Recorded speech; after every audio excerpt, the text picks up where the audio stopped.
Heredity. Sumitra was very happy that she was now a grandmother. Her daughter-in-law Vidya had delivered a baby boy. She was unhappy that her husband Pradeep was not in this world to see his grandson. Her son Satish was extremely happy to get a son. The child, Abhimanyu, was growing healthy.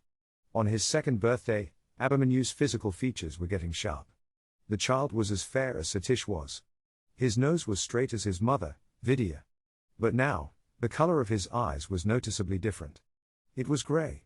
Satish started wondering, how did Abhimanyu get this color for his eyes? He checked up the entire lineage from both families. There was not even a trace of grey-colored eyes in the entire family chain. Satish was wondering whether that was a classic example of chance in the link of evolution. On the third birthday, Abhimanyu was dressed up as an army man. Many acquaintances and relatives were invited. Amongst all the invitees, Nitin Bapat, Vidya's schoolmate, stood out. He was their family friend and had continued his friendly relationship with Satish's family also after Vidya's marriage to Satish. Very jovial and lovable man. Nitin Bapat was a regular visitor. On this birthday, Satish noticed that Nitin Bapat also had grey eyes. All of a sudden suspicion struck his mind. Abhimanyu's grey eyes, could they have any relationship with Nitin Bapat's grey eyes? Amongst all the merry-making, Satish's conscience was biting him. Was there any further relationship between Vidya and Nitin? After the party was over, before sleeping, Satish opened out his heart. Vidya, Nitin is a nice man. Is not it? Yes. He is a very good friend, gentle, decent, and jovial. And lovable too? Satish was sarcastic. What do you mean, Satish? So, are you doubting me? Vidya. No. Not doubting. But seeking an explanation. How come Abhimanyu's eyes have the same color as Nitin's? Oh my God. What a link you got to doubt my behavior. Satish, the color of Abhimanyu's eyes, I have not chosen. I know that. And I say the same. That is genetically decided. And, in both of our heritage lineups, no one has grey eyes. But Nitin has. That means Abhimanyu has the hereditary quality of Nitin's genes. What nonsense. I think you have gone mad. Now, you can say anything. But I am upset. There is no valid reason for you to get upset. Okay. Let me sleep now. Saying this, Satish turned on one side, pulled up the sheet, and tried to sleep. Vidya thought that the next day morning he would cool down and then would realize his mistake. Everything would become alright. But she also could not sleep. On other occasions of tiff, the cause used to be very trivial. But this time Satish had leveled a very serious charge on her. How to handle it? This thought did not allow her to sleep. The next day morning, Satish was in the same mood as the previous night. He did not speak a word to her. Nor did he take Abhimanyu close to him. During breakfast, his tantrums were noticed by Sumitra. Looks like something has gone wrong. Yes. I don't understand. He has gone mad, Vidya said. Don't worry, Vidya. He will cool down soon and will come on the proper line. No, This time he is accusing me of infidelity. The reason being Abhimanyu's eyes are grey as Nitin's eyes. Oh God. What nonsense. Don't worry, Vidya. I will explain to him. No use, These engineers don't understand even this much biology. Don't worry. I will try. Vidya and Sumitra finished their breakfast after feeding Abhimanyu. The day passed in tension. Sumitra found Satish very upset and realized this time it was something serious. After dinner, Vidya took Abhimanyu with her and went into their regular bedroom, and bolted it after her. Satish got into the other bedroom. Even tonight he was not able to sleep. He was haunted by Nitin Bapat. He remembered Vidya had gone to her parents some 4 years ago. But they had to be away for a couple of days as their close relative had expired. Vidya was at home all alone those 2 days. Nitin staying in the neighborhood must have taken good care of Vidya, then. How unfaithful. Never thought Vidya would cross the limits of friendship. Satish was getting more and more positive that Abhimanyu was Nitin's son. The color of the eyes, grey, was solid evidence of the relationship. Satish compared Sumitra, his mother, with Vidya. What a great character his mother had. His father Pradeep had a touring job. He used to be out of the city for 2 to 3 weeks every month. But how loyal his mother was to his father. She was also an independent lady. The principal of a reputed college. Very popular with the students. Had a very big circle of contacts. But she had never crossed the limits. And Vidya. What a loose character she has. Satish was upset and he found Vidya guilty of her every action. Here, Sumitra lay on her bed. Her mind was revolving around grey eyes. Apart from Nitin, who else had she found with grey eyes? She was trying to recollect.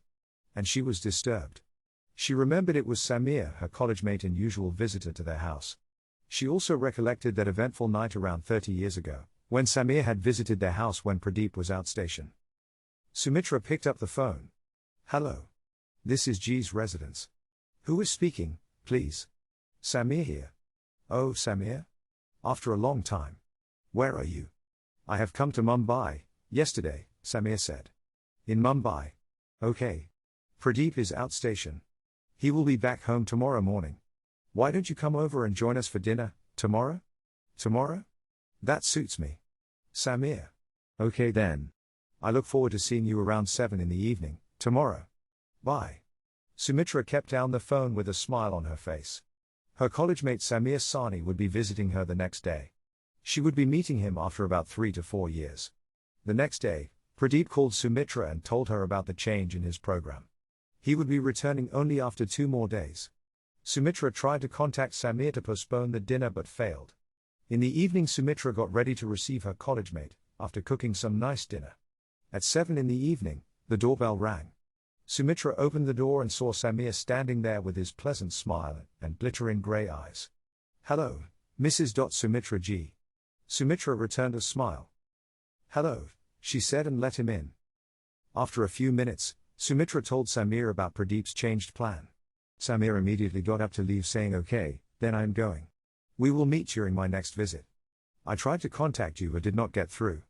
Anyway, we will have dinner as planned and then we will meet again with Pradeep, during your next visit.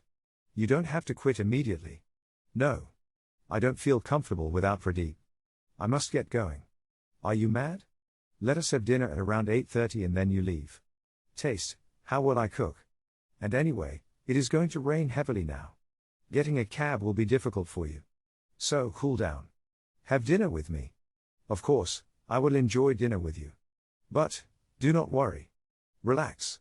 Would you like to have a drink? Sumitra led him to a small chest. Opened it for him and said, help yourself. Samir poured a drink for himself and started chatting with Sumitra. They had a nostalgic tour of their college days.